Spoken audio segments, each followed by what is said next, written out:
Welcome back to Saturday Night at the Movies, and I'm Jack Pignatello, your humble host, producer, director, camera operator, and editor. Tonight we're featuring a classic with the 1932 thriller, The Most Dangerous Game. This film is a cornerstone of early Hollywood horror and adventure, blending suspense, action, and psychological intrigue. It's the movie that asks, what happens when the hunter becomes the hunted? The movie inspired lots of more recent work, including The Hunger Games, Predator, and The Running Man. But before that, of course, we need to return to the adventures of Captain Marvel. Now, last week we were wondering if a guillotine would be enough to stop Captain Marvel. And since we now have Chapter 3, I'm guessing that somehow he escaped that fate. So the Scorpion has probably resorted to a different method of ridding himself of, and I'm paraphrasing Shakespeare here, this pesky guy with the cape. But only time will tell. So the Scorpion has to continue his search to gather up all the lenses to make the Golden Scorpion work. Carlyle has one, we know that. But how to get it? When we last saw him, he had been shot in the gunfight at the Scorpion's Crackerjack Palace. Will he give it up? Let's find out in Chapter 3, Time Bomb. Uh-oh, I think I just gave something away.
Roll him in.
Come on.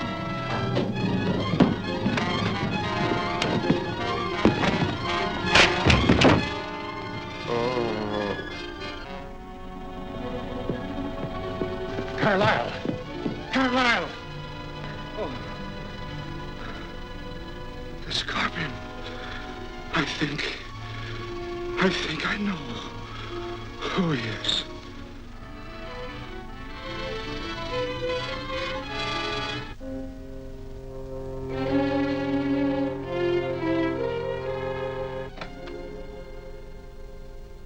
Hello, Billy. Where have you been? Oh, I got tied up on a special broadcast. Did anything of importance come up? Sort of.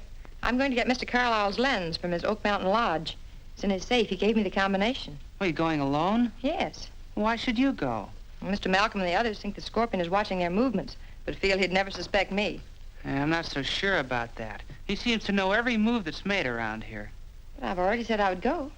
You better take my car. Why? Well, it has a two-way radio on it. If anything goes wrong, you can talk directly to my office. Now keep it tuned into that wavelength. All right, Billy, if it'll make you feel better.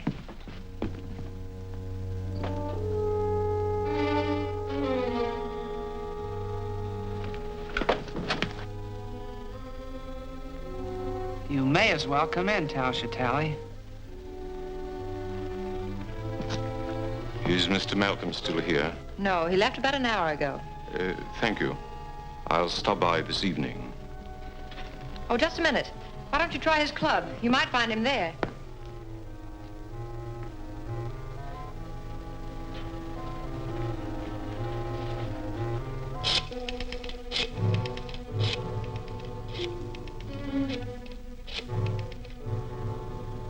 Hello, Whitey?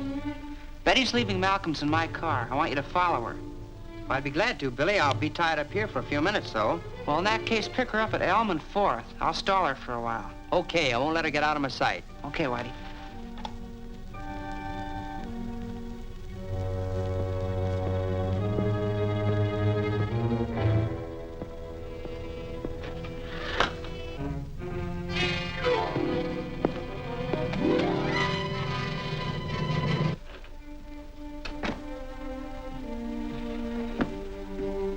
My friends think they can keep me from getting Carlyle's lens, but they do not realize the power of the Scorpion.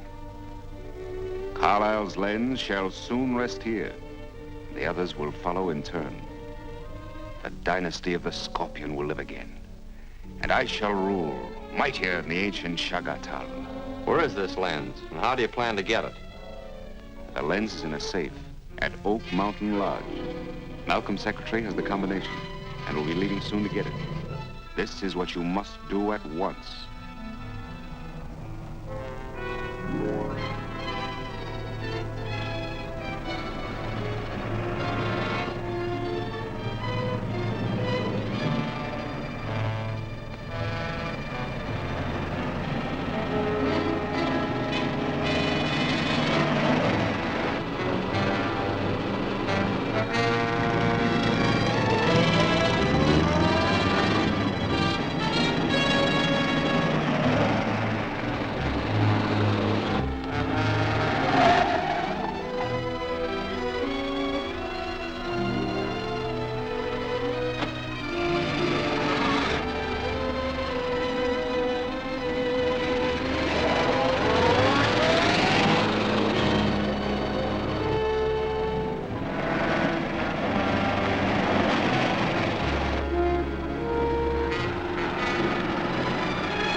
Drive up into that truck.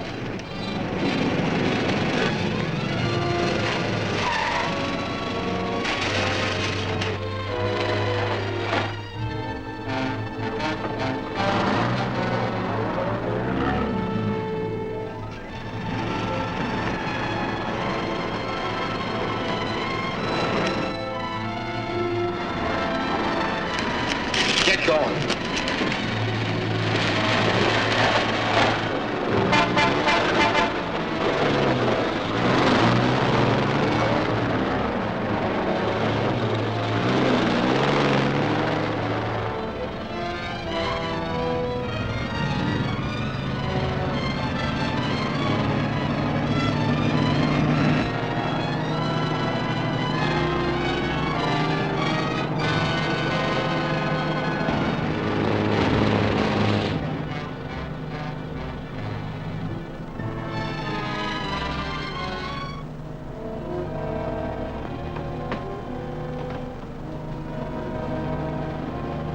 Looks like your boyfriend lost track of you.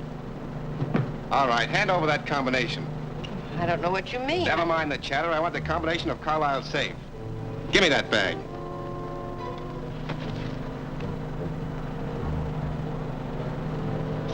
This is it.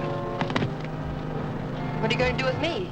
Just sit tight. You'll know soon enough. I got the combination, Martin. Head into Cliffwood Road. You can't get away with this. The police will soon know what the Acme Storage Company are using their trucks for. Cliffwood Road. Acme Storage Company. Shazam! I don't think the police will hear about this. That'll keep you from getting into any trouble.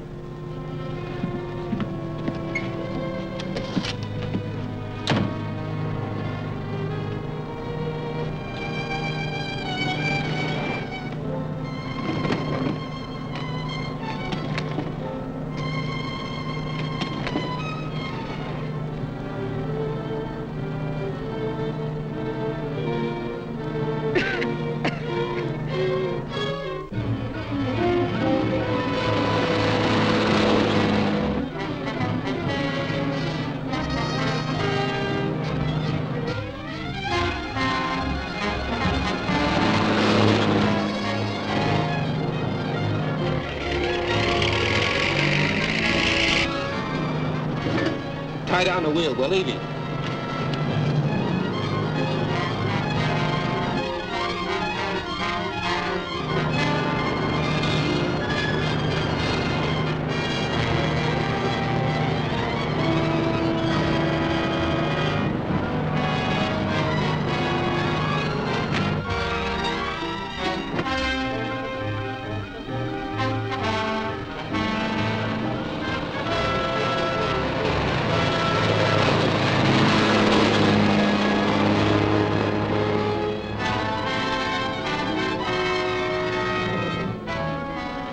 Head for Oak Mountain Road.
Shazam!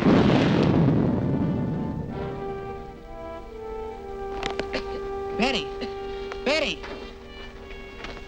How did you get here? Well, never mind that. We got more important things to worry about. Those men, they got the combination to Carlisle safe. Oh, that's bad. Yeah, but I can get to the lodge ahead of them in my plane. Let me go with you. Oh, after what you've been through, you need a rest. I'll drop you off at Malcolm's on my way to the airport. I'll go get the car.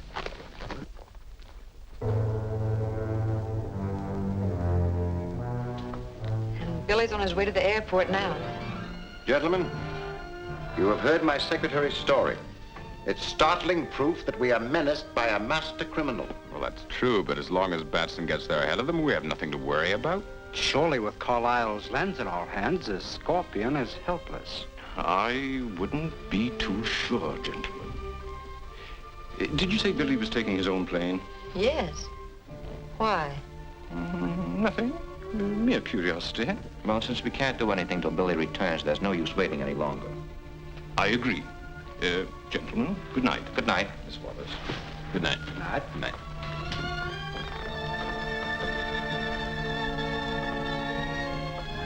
That'll be all for you tonight, Bertie. Good night, Mr. Malcolm. Good night.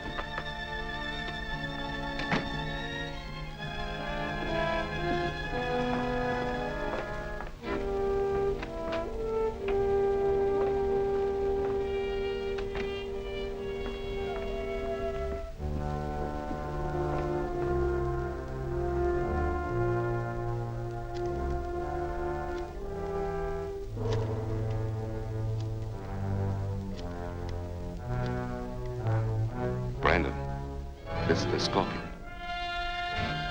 Brandon speaking. Listen carefully. Batson is on his way to get his plane. You know about that atmospheric exploder. Yes, I've got it right here. Well, here's what I want you to do with it. Put it in his plane and set it for 8 o'clock with a 1-minute fuse.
Who's calling, please?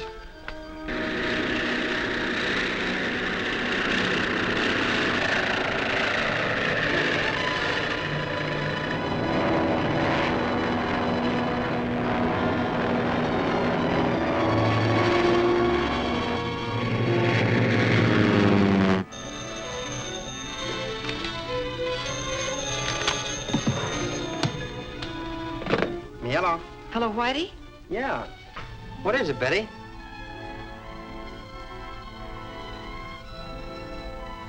What?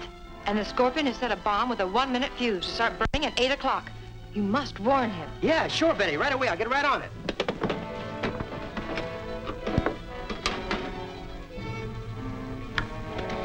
"4BL calling 2RM. 4BL calling 2RM. Please come in, Billy Batson."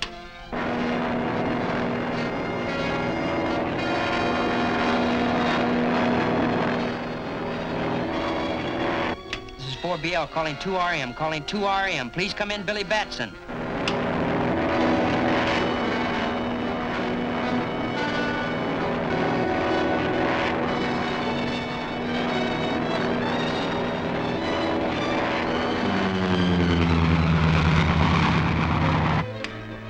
This is 4BL calling 2RM. Calling 2RM. Please come in, Billy Batson. Why doesn't that guy answer?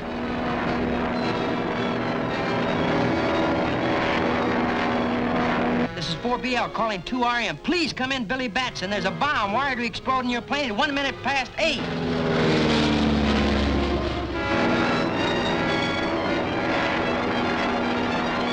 Please come in, Billy Batson. Please come in. This is 4BL calling 2RM. Please come in, Billy Batson.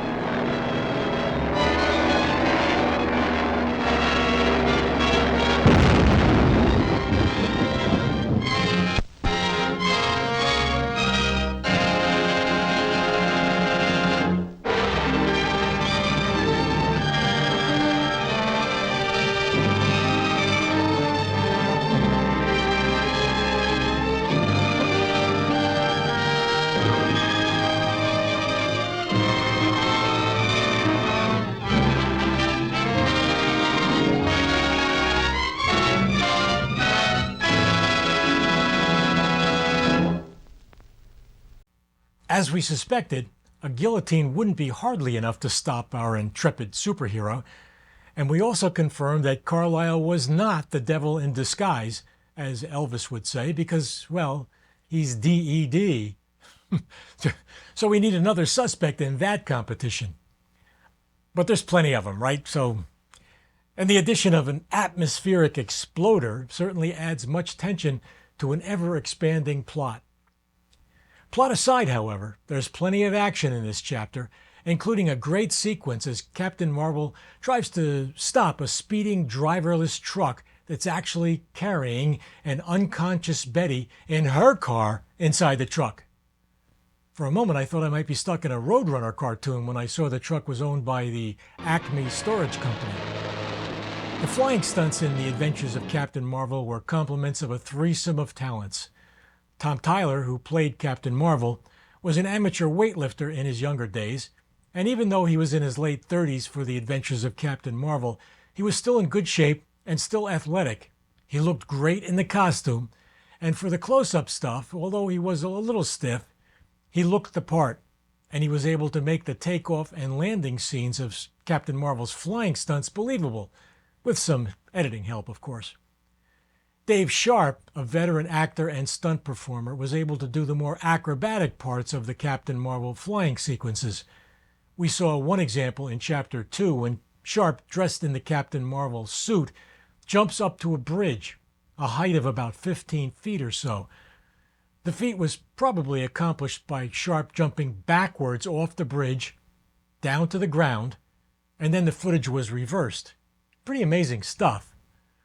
The actual flying sequences were either done with wires or an early version of green screen, with Tyler used in those close-ups. But for my money, the driverless truck sequence here in Chapter 3 combines all three of the threesome I mentioned earlier.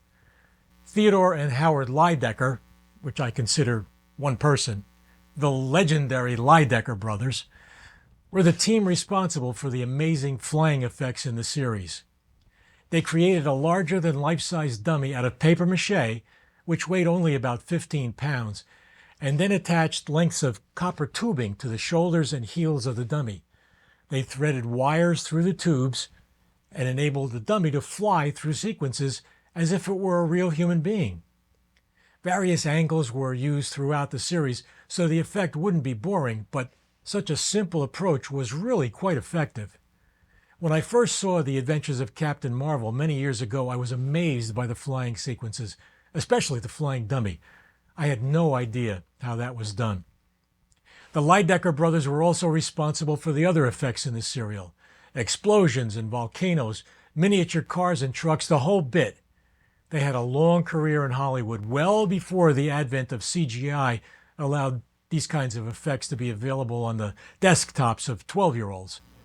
The Lydecker practical effects, along with close-ups of Tom Tyler in front of a green screen and Dave Sharp climbing onto a moving truck, combined for a really thrilling, well-thought-out, and well-directed sequence.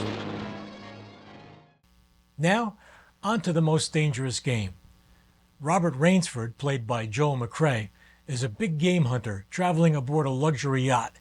When the ship runs aground near a remote island, he's washed ashore and finds refuge in a grand castle inhabited by Count Zaroff.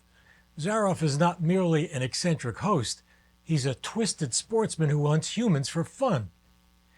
Rainsford, along with fellow shipwreck survivors Eve Trowbridge, who is played by Fay Wray, and her brother Martin, played by Robert Armstrong, must use wit and courage to survive Zaroff's deadly games in the dense jungle.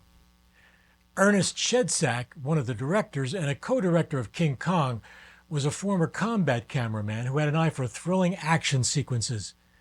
His expertise helped craft the film's tense chase scenes through the jungle and resulted in a tightly paced 63 minutes. And our friends the Lydecker brothers contributed their innovative techniques to this film as well. Their use of miniatures and forced perspective helped create the eerie, isolated atmosphere of Zaroff's island. Before I run the movie, make sure to like this video, leave a comment about what you'd like to see next, and subscribe to the channel. It'll really help me out. And if you want to catch up on Season 1, I've posted links below. And now, let's take a look from 1932, The Most Dangerous Game.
channels here on the chart, all right. And so are the marking lights. Then what's wrong with them? Those lights don't seem to be in just the right place. They're both a bit out of position, according to this. Two light buoys mean a safe channel between the world over. Safe between the world over doesn't go in these waters. Look here. You'll see the water shoals on the island side, while the deep soundings run to the mainland. Have any of you seen the captain today? No, he wasn't down for dinner. No, and he wasn't down for lunch. He hasn't left the bridge since you decided to come through the channel. What are you driving at? Ever since you gave him those orders yesterday to cut through these waters, he's had the jitters. There's something wrong. I'm getting nerves myself. Doc, what do you recommend for nerves? Give him a shot of scotch. Good. Give him the whole bottle. No, I've got nerves too. Here you are, Doc. Just what you need. Well, maybe you're right. Here's how, boys. Good evening, Captain. Good evening, sir. May I speak with you? Why, certainly. Go ahead. We're heading straight for the channel between Brank Island and the mainland. Good. But the lights are just a bit off, according to the chart. But charts are never up to date in this part of the Pacific. You know that. I know, sir, but doesn't Brank Island mean anything to you?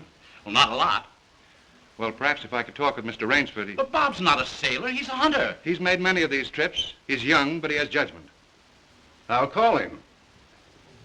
Oh, Bob. Bob. What is it? Come up here, will you? Just a minute. What's bothering you, Captain? There are no more coral reef, shark-infested waters in the whole world than these. Boy, just take a look at these. You didn't turn out so hot as a hunter, Doc, but oh, what a photographer. Say, if we'd had you to take pictures on the Sumatran trip, they might have believed my book. If you'd had me on the Sumatran trip, you'd never had me on this one. Say, here's a swell one of the ship, Skipper. Well, what's the matter? These old sea dogs tell yarns to kid each other and end up believing it all themselves. Well, I think that Mr. Rainsford should know that the channel lights aren't just in the position given on the chart. Oh. Well, what do you think, fellas? I think we should turn back and take the outside course. Oh, Turn back now. No. We'll go ahead. Very well, sir. It's your ship.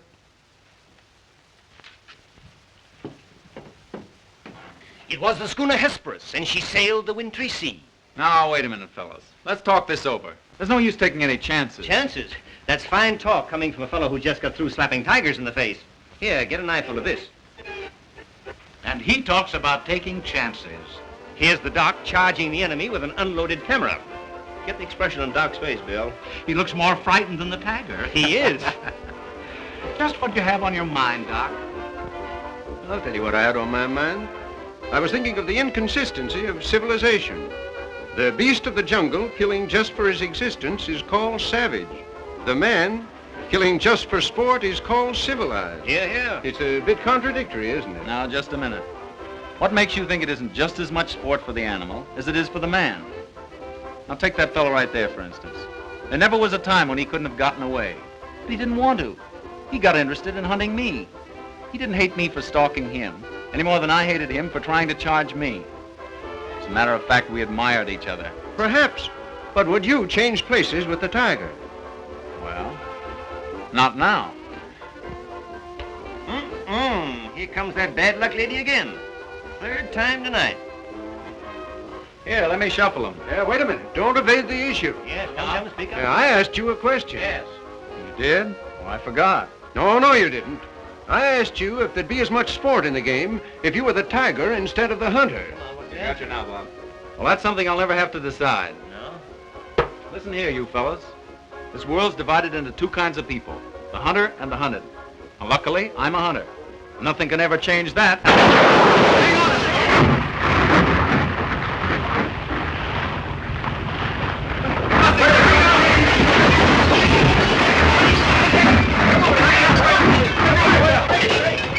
Hello down there. Hello, engine room. The dynamos, fellas. The water ever hits those hot boilers.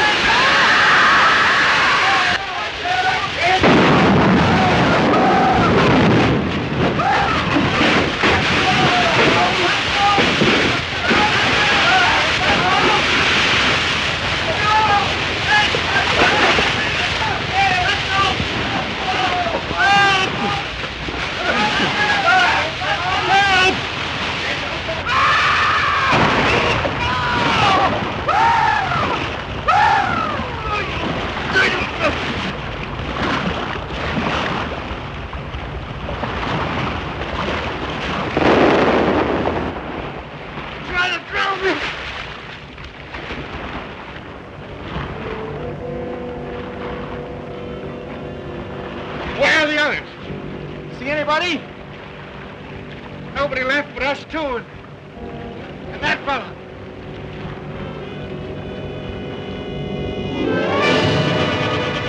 Ah! Help! Look! Shark! Oh! He got me!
Hello, anybody here?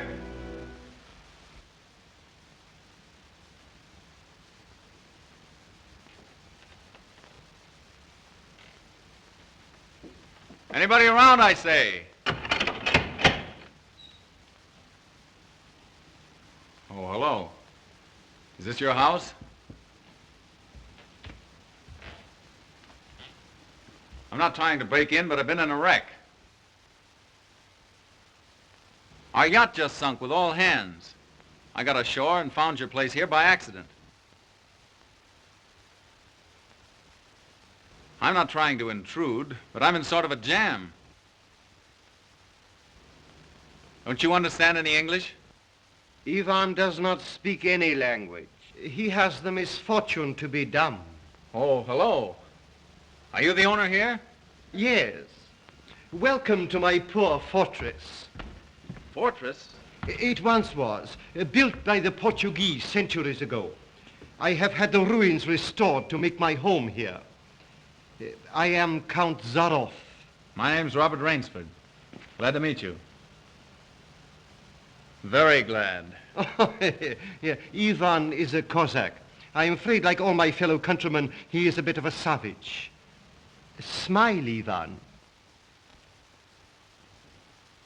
Ulitnis!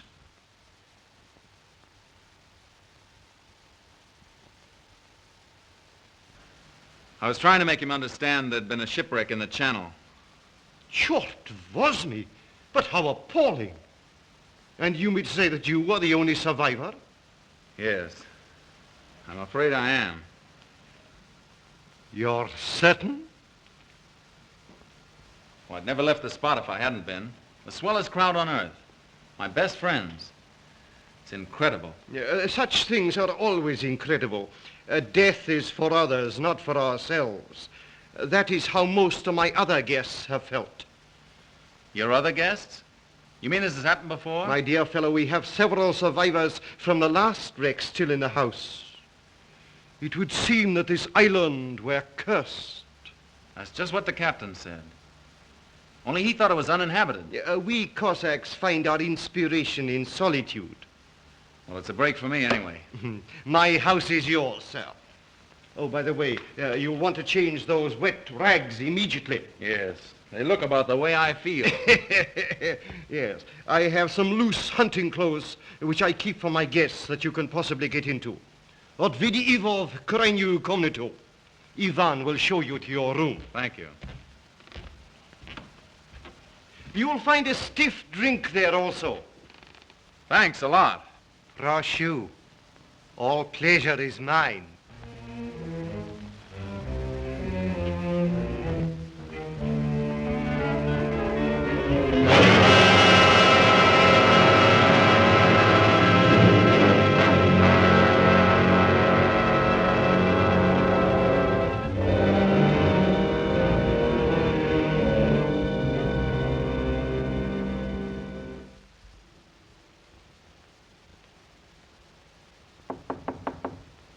Come in.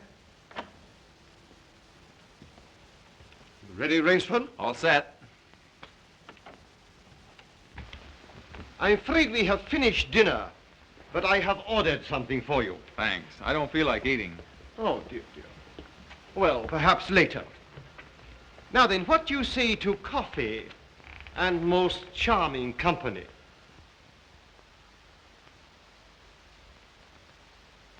It is hard to forget your comrade's fate, I know, but our feminine guest is easily perturbed.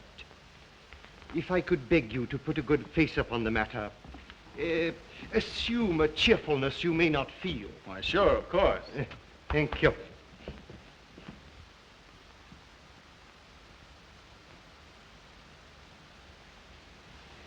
Miss Trowbridge, may I present Mr. Robert Rainsford, Miss Eve Trowbridge, How'd you do? How do you do? and her brother, Mr. Martin Trowbridge. How are you, old chap? Pretty well shaken up, I guess, huh? Coming out of it now, thanks. We know just how it feels. Don't we, Eve? Indeed we do. Perhaps Mr. Rainsford would like some hot coffee. Oh, yes, of course. Mr. Rainsford, please sit here. Oh, thank you. Daj gostu coffee vodka. Vodka, that's the stuff. One shot'll dry you out quicker than all the coffee in Java. Have to toss it off, though, like this. Now, Martin, you don't have to drink it all tonight, do you? Don't be ridiculous, sis. We are victims of circumstance, same as Mr. Rainsford. And if anyone has a right to his liquor, it's a victim of circumstance. Isn't that so, Count? Of course, yes. You were in a shipwreck, too, I understand. Yes. Our lifeboat was the only one saved. My brother and I and two sailors. The Count found us on the beach with nothing but the clothes on our backs. Those channel lights must have been shifted. I wonder it hasn't been reported. We will report him, just as soon as we get back to the mainland. You see, the Count has only one launch, and that's under repair. Russians are not the best mechanics. I'm afraid we'll have to be patient a few days longer. That's all right with me. I feel as if I were living on borrowed time right now. Speaking of that, perhaps now you'll tell us a little bit about who you are. Just sketchily, you know. Born, married, why I left my last job. No. One moment, please. Mr. Rainsford need never explain who he is in my house. No? No, we entertain a celebrity, Miss Trowbridge. Wait a minute. Don't tell me. Let me guess. I know. Flagpole sitter. Oh, flagpole sitter. I know. He wrote some books. No, he lived some books. If I am not mistaken, this is Mr. Robert Rainsford, who hunts big game so adventurously. Yeah? Here's to you. I've lugged the gun around a little. I've lugged the gun around a little. No, I have read your books. I read all books on hunting. Papirosu? Thank you. Only in yours have I found a sane point of view. What do you mean, sane? Cigarette? Yeah, thanks. You do not excuse what needs no excuse. Now, let me see, how did you put it? Hunting is as much a game as stud poker, only the limits are higher. You have put our case perfectly, Mr. Rainsford. Well, then you're a hunter yourself. We are kindred spirits. It is my one passion. He sleeps all day and hunts all night. And what's more, Rainsford, he'll have you doing the same thing. We'll have capital sport together, I hope. Don't encourage him. You know, he's had our 2 sailors so busy chasing around the woods after flora and fauna that we haven't seen him for 3 days. But what do you hunt here? I'll tell you. You will be amused, I know. I have done a rare thing. I have invented a new sensation. Yeah, and is he stingy with it? What is this sensation, Count?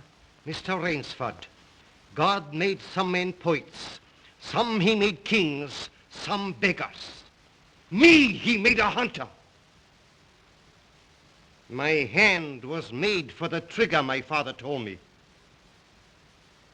He was a very rich man with 250,000 acres in the Crimea and an ardent sportsman. When I was only stirrup high, he gave me my first gun.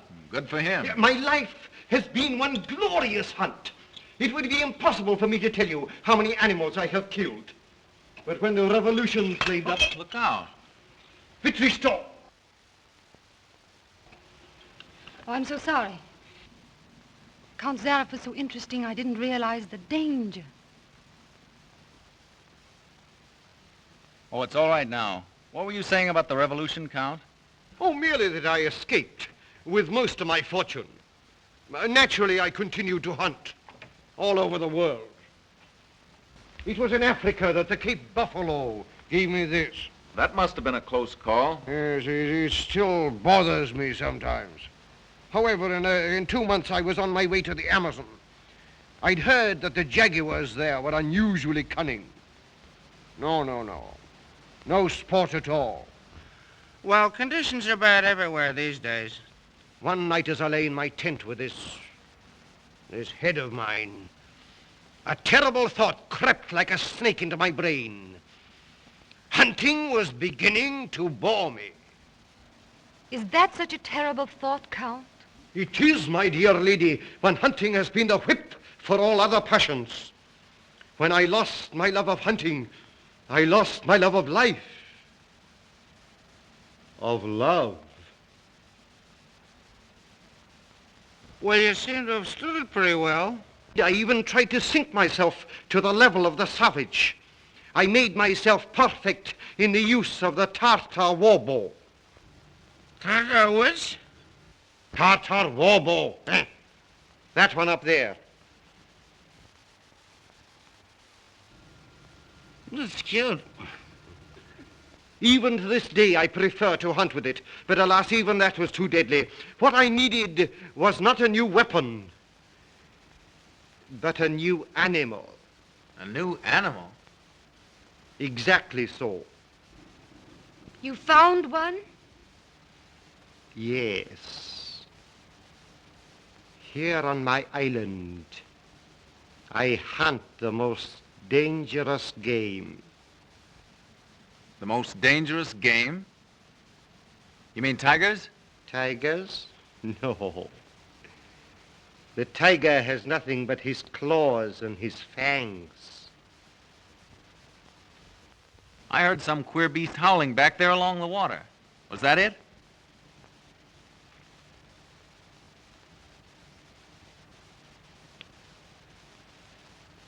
It's no use, Rainsford. He won't tell. He won't even let you see his trophy room till he gets ready to take you on the hunt of the great what's-it. My one secret. I keep it as a surprise for my guests against the rainy day of boredom. Listen, old boy, you let me in on that game and I'll bet you I'd go for it. You know, Rainsford, he hasn't failed yet. If he says the thing is good, it is good. He's a judge of liquor, wizard at a contract, plays the piano, anything you want. He's a good host. And a good scout, eh, Count? Yes. You want me to go hunting? All right, you just say the word. We're pals. We'll have a big party, get cockeyed, and go hunting. A completely civilized point of view. Now, listen, I'll tell you what you do. You come to my place in the Adirondack sometime, see? We'll have a private car, liquor and gals on the trip, and the guides will make the deers behave. I think we'd better change the subject. All right. Change the subject. Oh, I know. Play the piano, huh? If you wish. Good idea. Play the piano. Now leave it to me and I'll fix everything. Perhaps the Count doesn't want to play. Now there you go. It says throwing cold water. Now leave me alone. I know where the piano is. I'm perfectly sober. A charming simplicity. Completely civilized, did you say? He talks of wine and women as a prelude to the hunt. We barbarians know that it is after the chase and then only that man revels. It does seem a bit like cocktails before breakfast. Of course, yes. You know the saying of the Ogandi chieftains. Hunt first the enemy, then the woman. That's the savage's idea everywhere. It is the natural instinct. What is woman? Even such a woman as this, until the blood is quickened by the kill. Oh, I don't know. Oh, I don't know. You Americans. One passion builds upon another. Kill, then love. When you have known that, you will have known ecstasy. Oh, Martin. Introducing Zaroff, the keyboard king, in his Branca Island hour. Come on, Count, now you're shown. What do you suggest? Oh, just a good tune, but not highbrow like last night.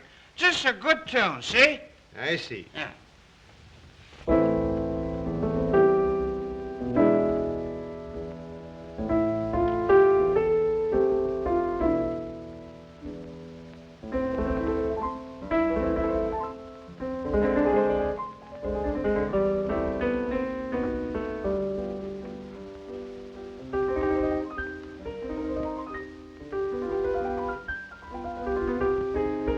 Hunting dogs.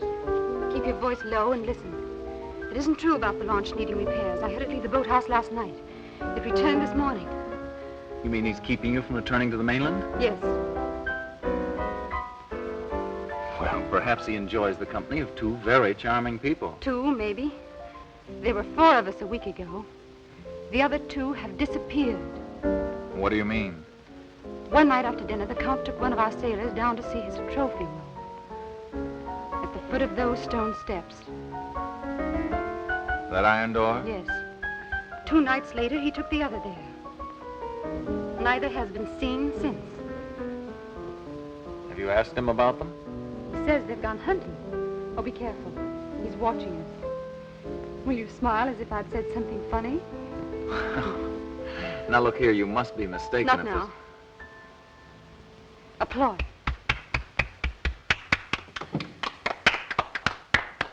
Boy. Thank you. What did I tell you? Smack some in ivory, eh, Rainsford? It was splendid. Don't stop, please. Now, I'm afraid we have failed to hold the full attention of our audience. Well, I expect it's rather difficult for Mr. Rainsford to concentrate on anything after all he's been through. Oh, my dear lady, you are pleading for yourself. I can see the drooping of those lovely eyes. Excuse me. Provadeo naver. You know, the Count's worse than a family governess. Every night he sends us off to bed like naughty children. Oh, no, my dear. No. Charming children. There. You hear that, sis? Now trot along upstairs and don't bother us grown-ups anymore. Well, after that, I guess I'll have to go. Good night, Mr. Rainsford. Good night. We'll be seeing each other at breakfast. Good night. Good night. Good night, sis. We won't be seeing each other at breakfast. Oh, my dear Rainsford, I have been most inconsiderate. You must be feeling the need of sleep, too. Yes, I am just about all in. Then Ivan will show you to your room. Oh, tu come the door. Oh, Martin, turn in early, please. Don't worry. The Count will take care of me, all right. Indeed I shall.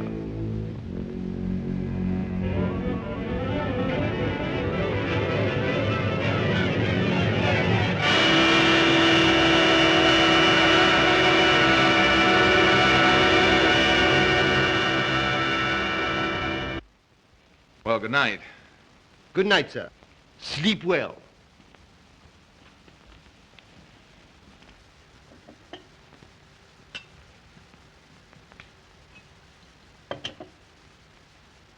Oh, well, here's long life. A long life.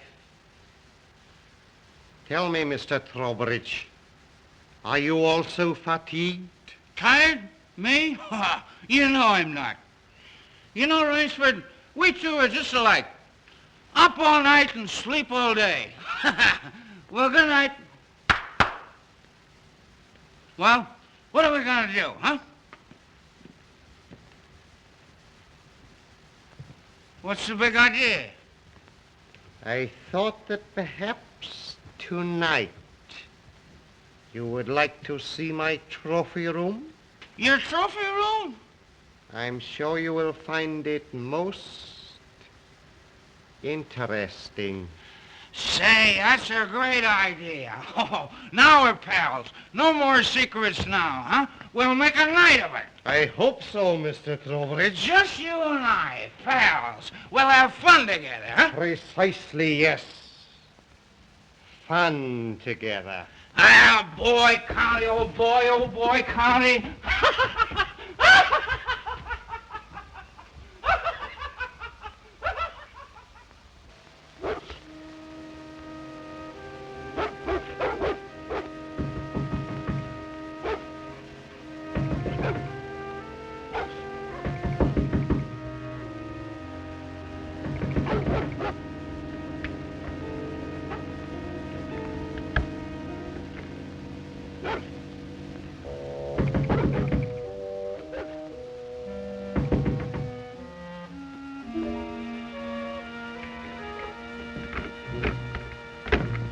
Please let me come in. I'm sorry to disturb you, but I'm frightened. What was it, those dogs? My brother. I've been listening for hours for him to come upstairs. I've just gone to his room. He isn't there. Well, he's probably somewhere with a count. That's just what I'm afraid of. Count Zaroff is planning something about my brother and me. You don't really think anything's happened to your brother? Oh, I don't know, but we've got to find him. Won't you help me? Well, of course I'll help you. Where do you think he's gone? Where did the others go? The iron door. I'll meet you downstairs in 5 minutes. Thank you.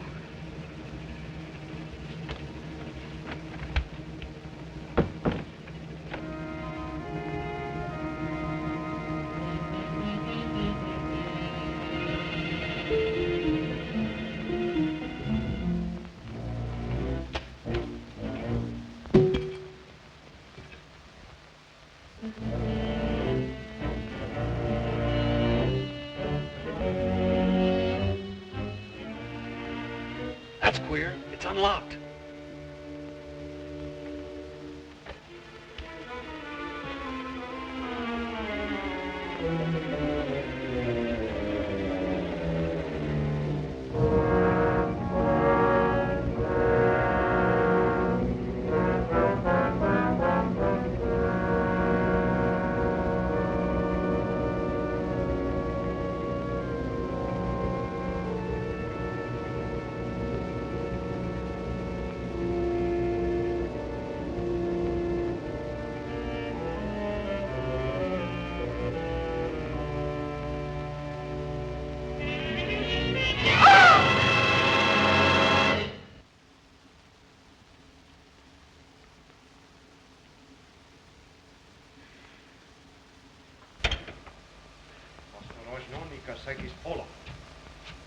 Zaroff, he's coming down. Back here, quick!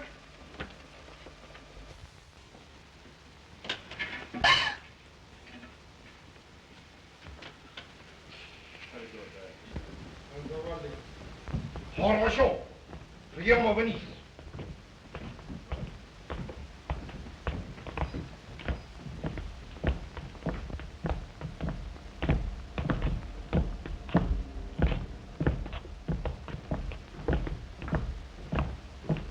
Положи его на скамейку.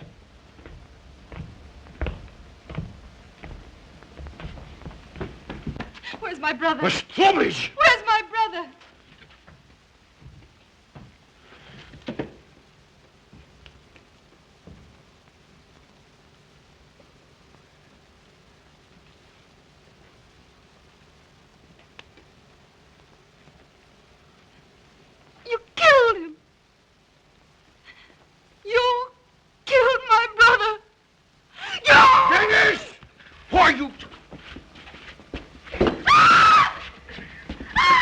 You're not there.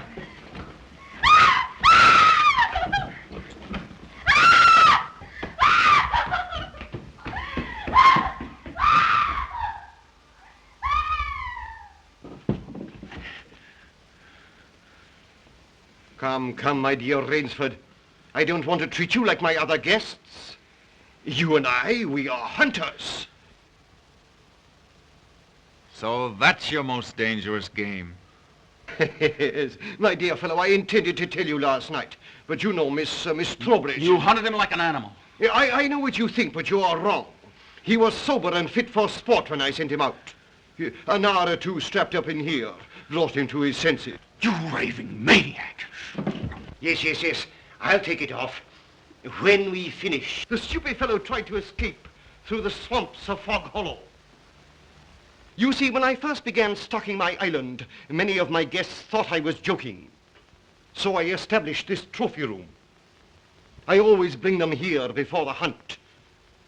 An hour with my trophies, and they usually do their best to keep away from me. Where do you get these poor devils? Providence provided my island with dangerous reefs. But there are light buoys to mark the safe channel. They do not always mark it. You shifted them. Precisely right. Too bad your yacht should have suffered. But at least it brought us together. You take half-drowned men from ships you've wrecked and drive them out to be hunted. I give them every consideration. Good food, exercise, everything to get them in splendid shape. To be shot down in cold blood. Oh, no. Oh, I admit with this annoying fellow. But usually I give them hunting clothes, a woodsman's knife, and a full day's start. Why, I even wait until midnight to give them the full advantage of the dark. And if one eludes me only till sunrise, he wins the game. Suppose he refuses to be hunted. Ivan is such an artist with these. Invariably, Mr. Rainsford, invariably they choose to hunt. And when they win?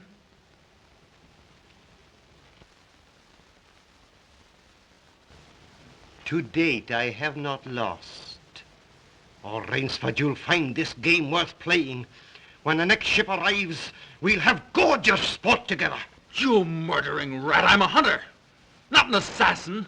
Come, Rainsford, say you will hunt with me. Hunt men? Say you'll hunt with me!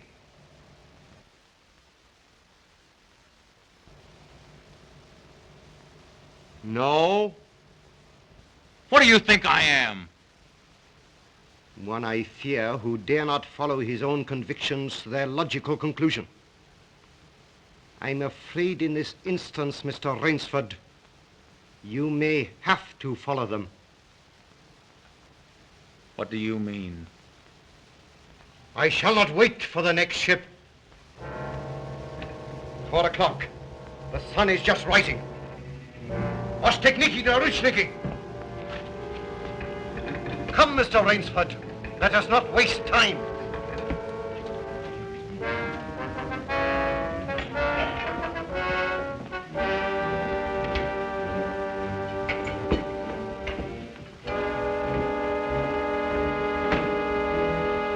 Ivan. Yengiz.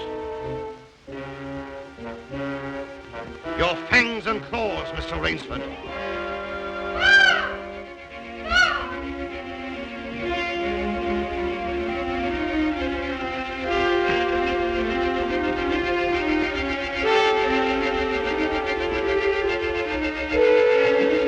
Ivan. Oh, what are they going to do? I'm going to be hunted. Oh, no, Miss Trowbridge. Outdoor chess. His brain against mine. His woodcraft against mine. And the prize? The prize?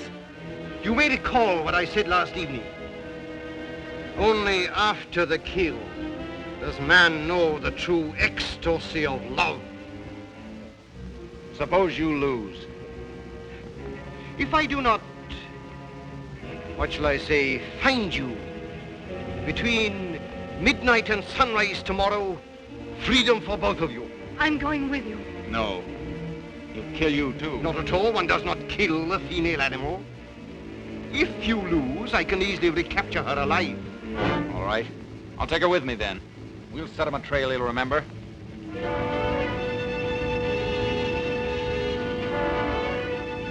It's only fair to advise you against Fog Hollow. Outdoor chests, Mr. Rainsford.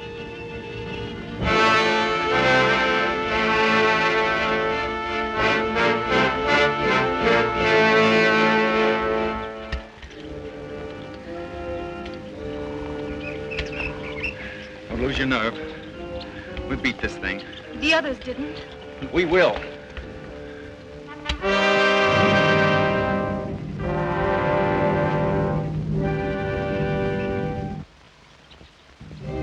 Come on, let's get going.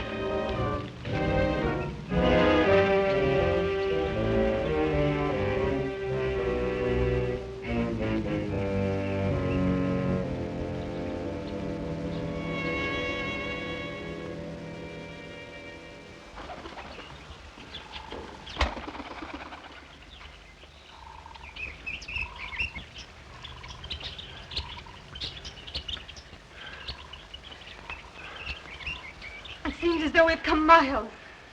Yeah. Well, 3 hours doesn't take you far in this jungle. Come on, let's keep going. Come on.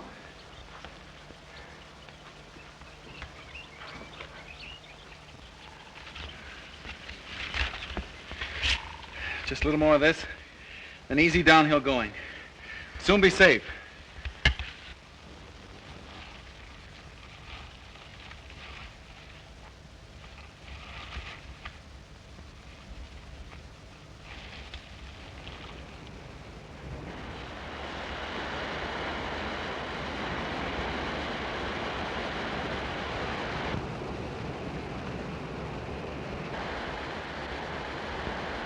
No wonder he was so sure. This island's no bigger than a deer park. Oh, Bob! Come on now. What are we going to do? We didn't each live through a shipwreck to let this crazy manhunter worry us. I shouldn't have come with you. You might beat him if you were alone. Alone? And leave you here with that savage? Not a chance. Now we've got to think of something to worry him. Oh, you'd never get near him. He'd shoot on sight. Weapons aren't everything in the jungle. Say, did you notice that leaning tree down there? The one we just passed? Yes. Come on, I want to show you something. You see? If that supporting branch were cut away, this fallen tree would make a perfect melee deadfall. A melee deadfall? What's that? A man-killing contraption the natives use. It'll stop that madman, all right. Trouble is, it takes quite a few hours to build. He said he wouldn't follow till midnight. That's right. If you help me, I think we'll have time. Come on, we'll cut some strong vines.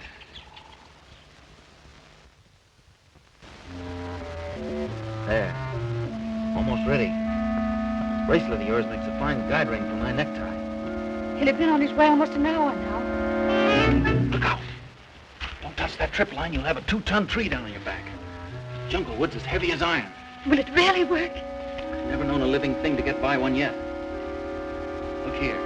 If you touch that trip line, you'll pull that trigger free.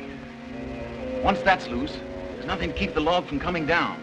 It'll crash down and kill anything underneath it.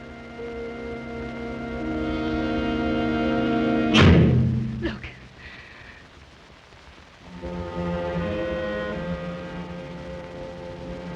We're ready. Let them come.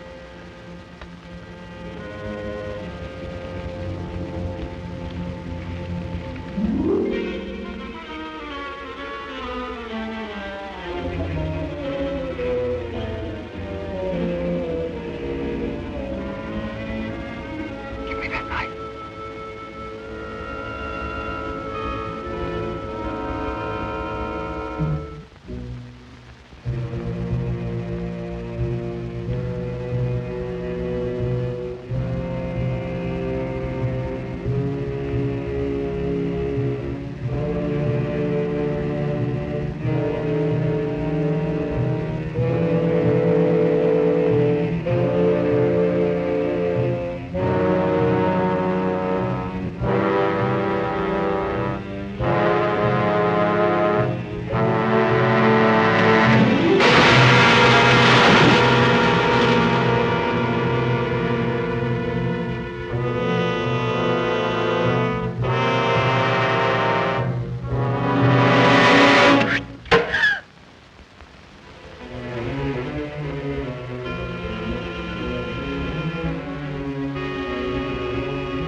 the bungle is shot, you never even feel it. But surely you don't think that anyone who has hunted leopards would follow you into that ambush?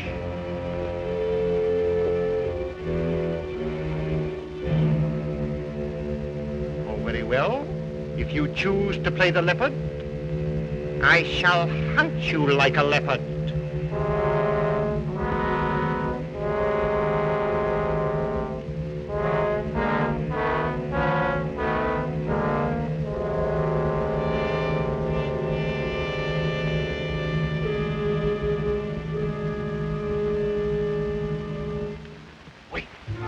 Maybe it's a trick.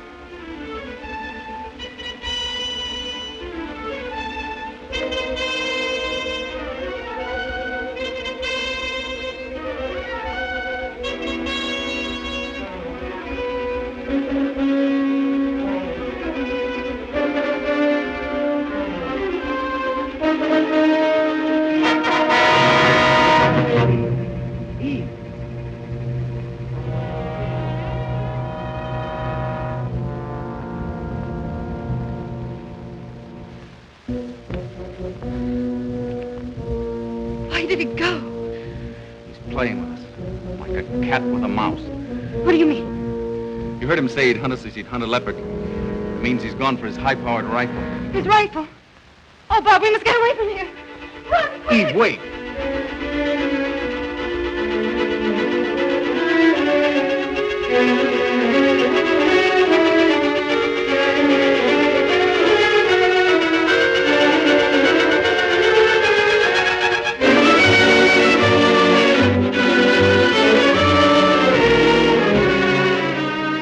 No, I tell you, no! Don't stop. No. Wait! That's Fog Hollow ahead. Fog Hollow? The swamp where he caught the others. We haven't a chance of keeping ahead of him there. But there's no place else to run. That's just what he's counting on. We've got 2 hours till dawn. We've got to use our brains instead of our legs. But he'll have his rifle. And we'll have a man trap. Look. Oh. It makes me dizzy.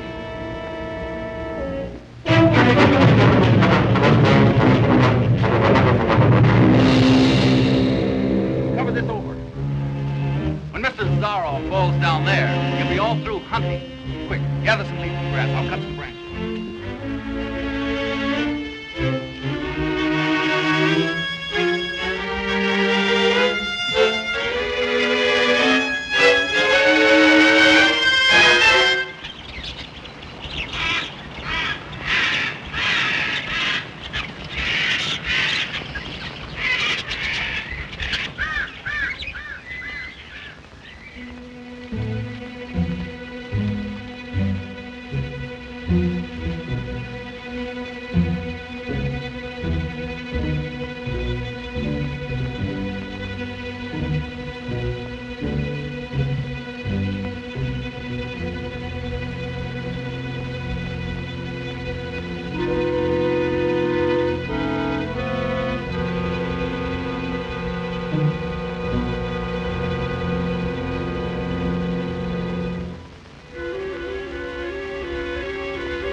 Very good, Rainsford. Very good. You have not won yet. Look at your watch. Are you looking at it? Still half an hour till sunrise. Swamp or no swamp, we can keep ahead of him that long. As you are doubtless saying, the odds are against me.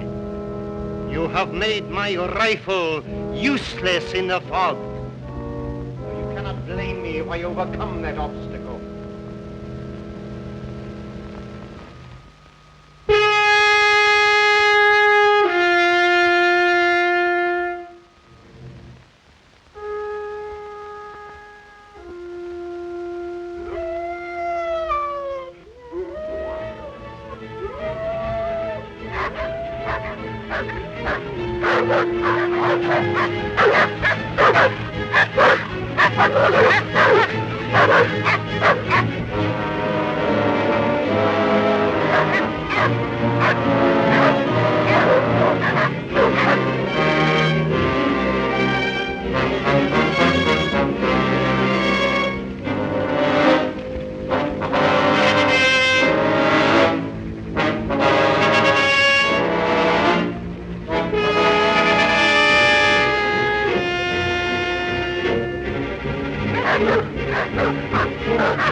Animals I cornered.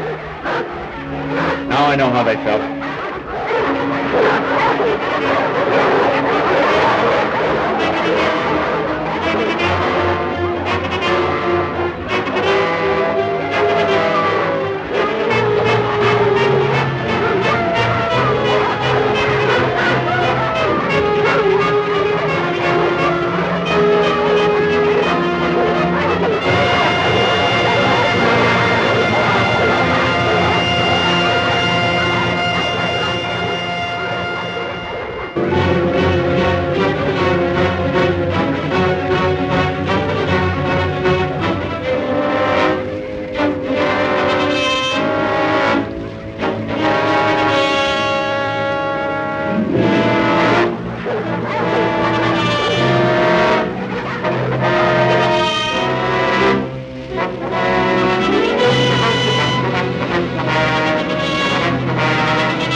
Ahmed, Miss Trowbridge, bring her here.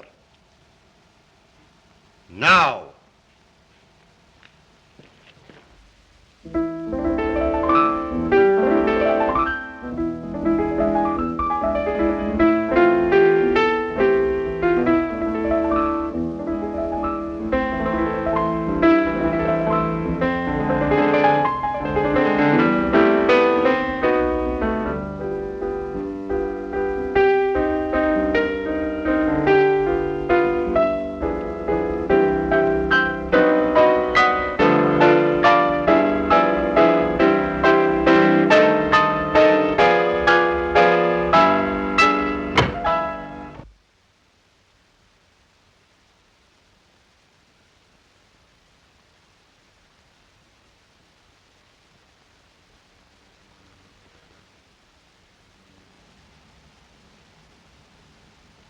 My dear Rainsford, I congratulate you.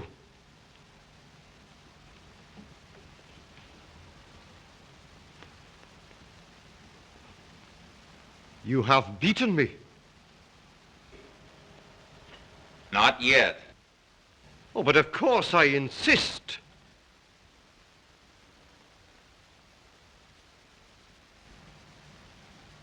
Why, you're not even wounded. You hit the dog, not me. I took a chance and went over with him. A clever trick, Rainsford. I cheerfully admit defeat. Here's the key of the boathouse. The door is in the trophy room. You and Miss Trowbridge may leave at once. No!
Impossible.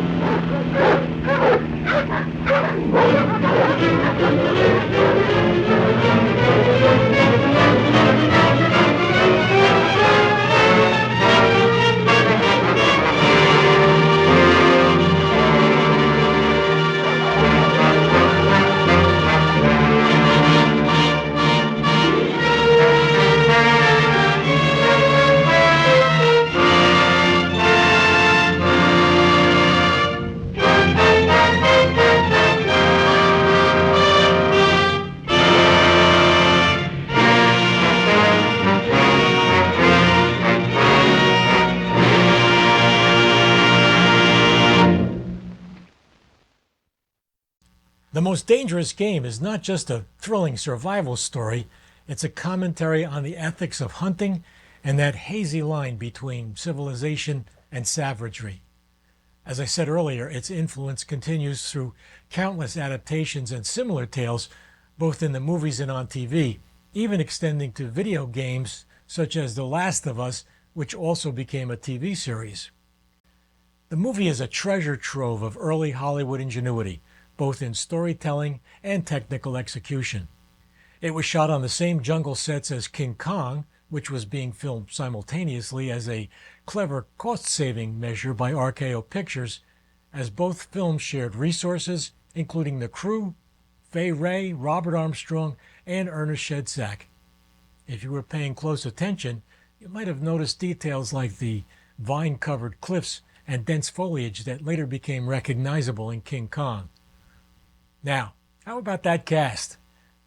Joel McCrea was one of Hollywood's most dependable leading men, known for his quiet charm and natural screen presence. McCrea began his career as a stuntman before transitioning to acting.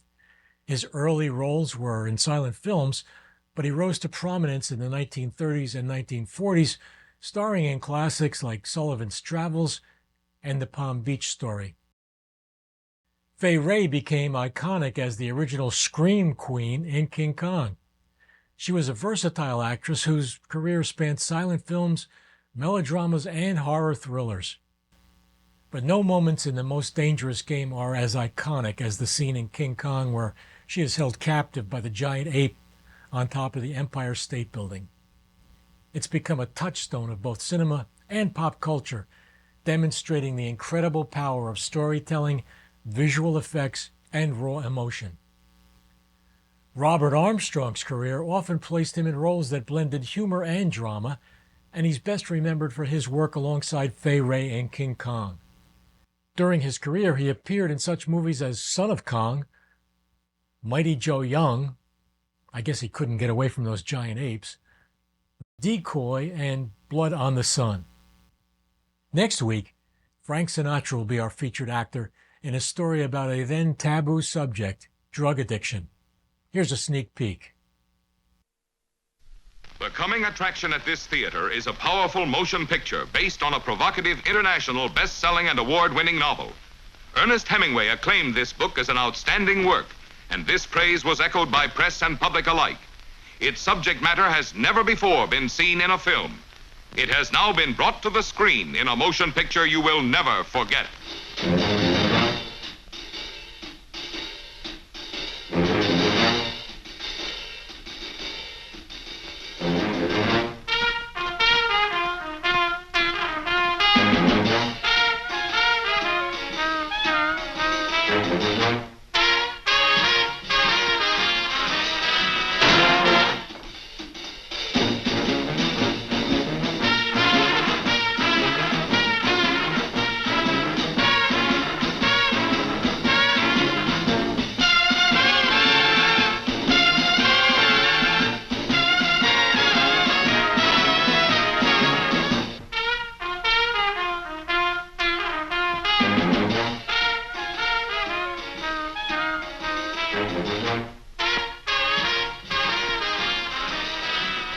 Oh, I'm so cold. I'm so cold.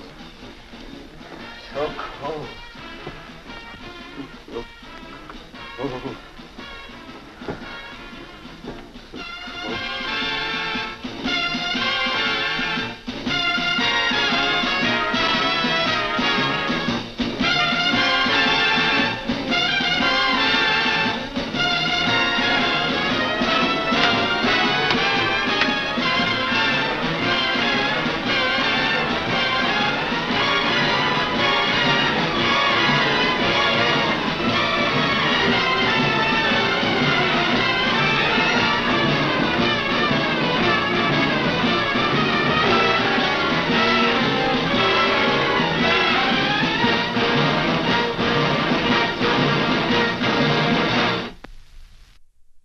Frank Sinatra, Kim Novak, and Eleanor Parker in The Man with the Golden Arm from 1955, right here on Saturday Night at the Movies.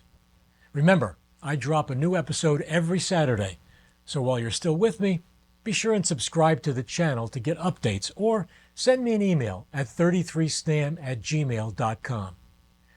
Be sure to tune in next week for Chapter 4 of The Adventures of Captain Marvel and The Man with the Golden Arm. It's a don't miss right here on Saturday Night at the Movies. So mark your calendar, and I'll see you at the movies.